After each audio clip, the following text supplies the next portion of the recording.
तुम क्या और तुम ये कह रहे हो कि अनपढ़ आदमी, तुम तो पढ़े लिखे हो, तुमने कौन सी गलती कर दी, तुम्हारे नेता जेल जा रहे हैं।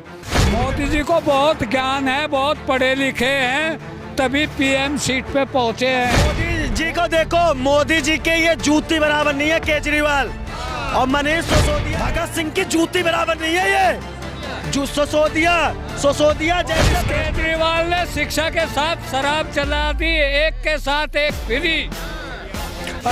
मनीष सिसोदिया जेल से बाहर आए, ऐसे में अरविंद केजरीवाल कभी मोदी को कह रहे हैं कि बिना पढ़े लिखे हैं, कोई भी इनसे साइन करवा लेगा, कभी कहते हैं कि मोदी जी रईस हैं, अडानी नहीं। ऐसे में बातचीत करने के लिए मेरे साथ यहाँ लोग मौजूद हैं, उन्हीं से जानूंगा आखिर केजरीवाल के ये बयान क्या मनीष सिसोदिया को फंसा रहे हैं, या फिर केजरीवाल नरेंद्र मोदी के खिलाफ ऐसे ही बयानबाजी करते रहेंगे, क्योंकि कर्नाटक के भी चुनाव नज़दीक हैं और लोकसभा चुनाव भी नज़दीक हैं। ये सब देखना होगा। पहले अपना नाम बताइए आप। कार्तिकेय जी, ये बताइए, ये अरविंद केजरीवाल जब से मनीष सिसोदिया जेल में गए हैं, लगातार ऐसी बयानबाजियां क्यों कर रहे हैं? देखिए, इसका काम बयानबाजी के अलावा कोई है ही नहीं। ये जब से अनशन में बैठे थे तब से ये बयानबाजी करते आ रहे हैं। तब ये बयानबाजी कर रहे थे कि हम कभी पॉलिटिक्स में नहीं आएंगे, पॉलिटिक्स में आ गए। तब ये बयानबाजी कर रहे थे कि हम सरकारी सुविधा नहीं लेंगे, सरकारी सुविधा में आ गए। हर चीज़ की जिम्मेदारी ये मोदी जी को बोल देते कि मोदी ने किया है, मोदी ने किया है। तुमको इतने टाइम हो गए यहाँ पर, 5 साल से तुम्हें ऊपर यहाँ पर हो गए, तुमने क्या किया? और तुम्हारे नेता जी पकड़े जा रहे हैं तो तुम बयानबाजी दूसरे उस पर कर रहे हो। अपने गिरेबान में झांक के तो देखो तुम क्या, और तुम ये कह रहे हो कि अनपढ़ आदमी, तुम तो पढ़े लिखे हो, तुमने कौन सी गलती कर दी, तुम्हारे नेता जेल जा रहे हैं। तुम इतने पढ़े लिखे हो ना, फिर तुमने क्यों अपनी सरकारी नौकरी छोड़ी? लालच के चक्कर में। तो ये लालची आदमी है, ये पहले से ये सिर्फ सत्ता के लिए आया है और दूसरों पे इल्जाम लगा रहा है। कुछ काम कर इसने दिल्ली में कुछ भी नहीं किया। सड़कें टूटी पड़ी हैं, हर जगह से बदबू आ रही है, कहीं भी इसका कोई काम का कोई भी निशान है ही नहीं। तो ये झूठा आदमी है, इसकी बातों को तो बिल्कुल करने सीरियसली लेना जरूर है ही नहीं, सीरियसली लेना बिल्कुल सही नहीं है। आप ये बताइए, ये कहते हैं कि अडानी जब दूसरे नंबर के रईस बने थे, उस समय मोदी जी पहले नंबर के रईस थे, सारा पैसा मोदी जी का है। अरे तो अडानी इससे पहले कटोरा लेके भीख मांगते थे यहाँ पर, क्या है ये मोदी जी की बात आके बने क्या? इससे पहले भी इन्हीं की कांग्रेस की सरकार थी, उससे पहले से बने हुए हैं। तो जो जितने भी अभी अमीर जिनको बता रहे हैं वो पहले से अमीर हैं, इसको परेशानी हो रही है। ये बार बार अडानी अडानी अडानी, और कोई नाम ही नहीं इनके पास। और कोई नाम है तुम्हारे पास? वो बस उससे सुन लिया तो अडानी बोल दिया, उससे सुन लिया तो अडानी बोल दिया। जो चीज़ हवा में उठ रही है उसी को उसको एम्पलीफाई करने की कोशिश कर रहे हैं। ये पागल आदमी है, इसकी बात को सीरियसली लेना नहीं चाहिए कभी भी। वो कहते हैं कि मनीष सिसोदिया भगत सिंह हैं, अगर उन्हें फांसी पर भी चढ़ाओगे तो वो हंसते खेलते फांसी पर चढ़ जाएंगे देश के लिए। ऐसा है क्या? मनीष सिसोदिया देशभक्त हैं?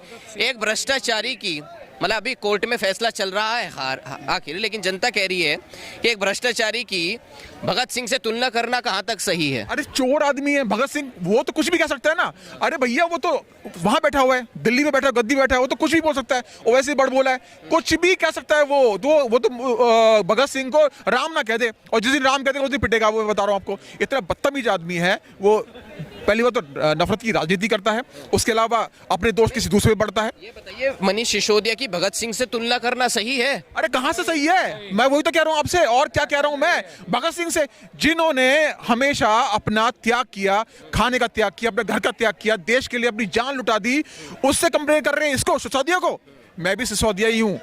शर्म आती है मैं ऐसे आदमी के, शर्म आती है ऐसे आदमी पे।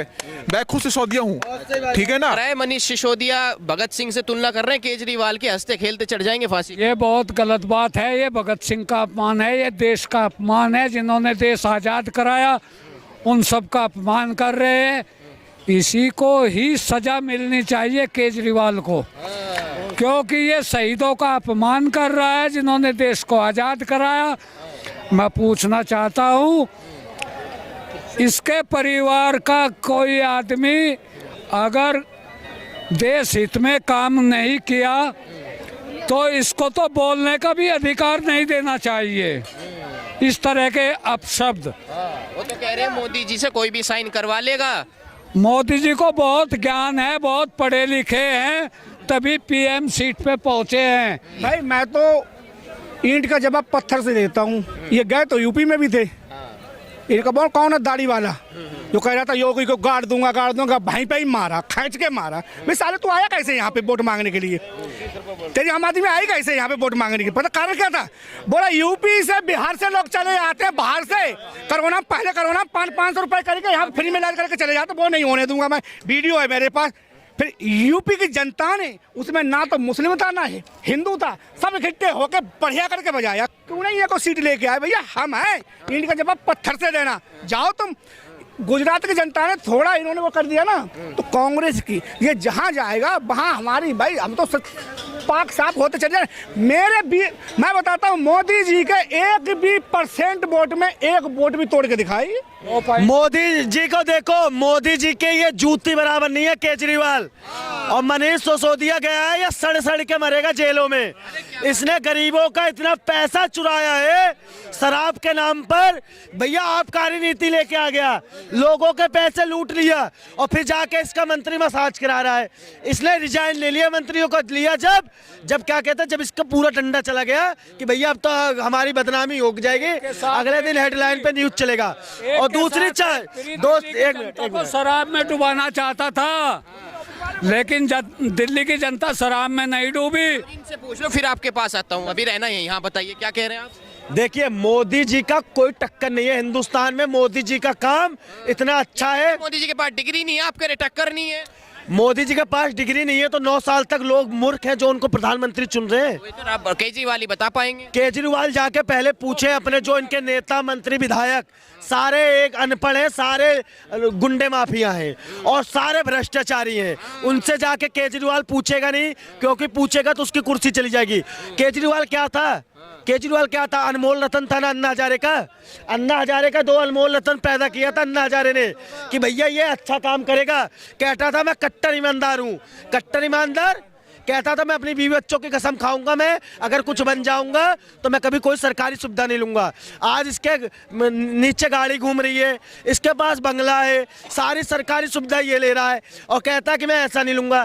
केजरीवाल ना अस्तित्व का सांप है, ये डंक मार लेगा, लहर भी नहीं देने वाला है। कर्नाटक में भी चुनाव लड़ेंगे केजरीवाल, राष्ट्रीय पार्टी बन चुकी है केजरीवाल। भाई साहब कर्नाटक में इसे कर्नाटक करके इसे नाटक ही नाटक में भगाएंगे। इसकी हिम्मत नहीं है कर्नाटक में एक एमएलए बन जाए। ये तो कहता था गुजरात में मैं बन जाऊंगा मुख्यमंत्री। गुजरात की जनता ने इसमें लात मार के भगाई। आज बेशर्मी की तरह आया है दिल्ली में, शराब पिला के लोगों को किडनी खा गया। अभी कह रहा है मैं विकास करूंगा। इसने एक भी विकास दिल्ली में नहीं किया, सिर्फ और सिर्फ झूठ बोल के लोगों के वोट लिए। और इसके बस की काम करना नहीं है, रिजाइन देना चाहिए इसे और एक ईमानदार व्यक्ति को दिल्ली का मुख्यमंत्री बनना चाहिए। ईमानदार है भगत सिंह है, सिसोदिया फांसी चढ़ जाएंगे देश के लिए। भगत सिंह की जूती बराबर नहीं है ये। जो सिसोदिया जैसे भ्रष्टाचारी पूरे हिंदुस्तान में नहीं मिलेगा। एक नंबर का निकम्मा। बताओ ऐसा कोई मंत्री हो जो स्वास्थ्य मंत्री और शिक्षा मंत्री और शराब मंत्री, ये इसने 2 मंत्री पद निभाए। एक तो शिक्षा मंत्री भी था और शराब मंत्री भी। इसने कोई काम नहीं किया, सिर्फ लोगों को बेवकूफ बनाया इसने बस। शराब नहीं चलती, शिक्षा के साथ शराब नहीं चलती में चलती है। और इस केजरीवाल ने शिक्षा के साथ शराब चला दी, एक के साथ एक फ्री। अरे दिल्ली की जनता को गड्ढे में डाल रहा है क्या? कैसा शासन चला रहा है? तो एक के साथ एक फ्री हुआ तो क्या हुआ? स्कूल तो लंदन जैसे बना दिए ना सरकारी, फ्री में क्या होगा? क्या स्कूल तो पहले से बने हुए हैं, उसके नाम पे रकम डकार रहा है। शराब पियो और स्कूल में पढ़ो, बढ़िया से बढ़िया, क्या दिक्कत है? शिक्षा मंत्री को शराब पियाने का आदेश करके और बच्चों को भी ये कहता है कि तुम भी भ्रष्ट हो जाओ, हम तुम्हारे पे शासन करते रहेंगे ताकि तुम हमारे से आगे ना बढ़ सको। नहीं रहे, देखो कहो ना कहो, लेकिन सिसोदिया भगत सिंह तो है। अरे भगत सिंह कहाँ है? कौन सा देश आजाद करवा? सिसोदिया के परिवार का कोई स्वतंत्र की बात करता है? आपको एक स्वतंत्र सेनानी है, दूसरा परपोता स्वतंत्र सेनानी का परपोता खड़ा है। मैं केजरीवाल की पूरी टीम में पूरे पंजाब और हरियाणा में जितने समर्थक हों उसमें भी आप कुछ स्वतंत्र सेनानी का डीएनए निकाल दो, कोई खानदान का निकाल दो। तो सिसोदिया में किसका डीएनए है जो जेल में चले गए? घोटाले का डीएनए, घोटाले का दलाली का दलालों का डीएनए है। पहले तो होगा किसी का, कर्मचारी पहले तो होगा किसी का, अब केजरीवाल का डीएनए उसके अंदर है। सिसोदिया के हाँ